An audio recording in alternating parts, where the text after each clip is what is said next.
The USS Hopkins, DD-6, was a destroyer of the Hopkins-class in the U.S. Navy, named in honor of Commodore Esek Hopkins of the Continental Navy.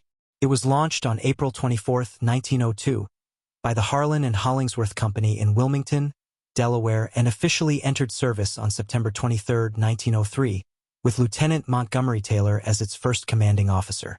In 1904, the Hopkins joined the fleet at Norfolk and took part in midshipman training along with various exercises in the Caribbean over the next 3 years. In 1906, it participated in the Presidential Review off Oyster Bay and accompanied the President to Cape Cod Bay.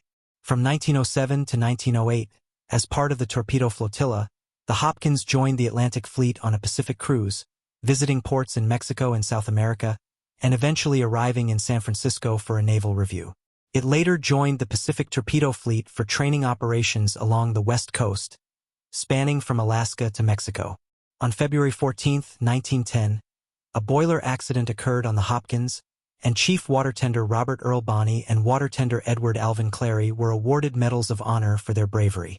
During World War I, the Hopkins was tasked with patrolling the Panama Canal Zone and escorting submarines.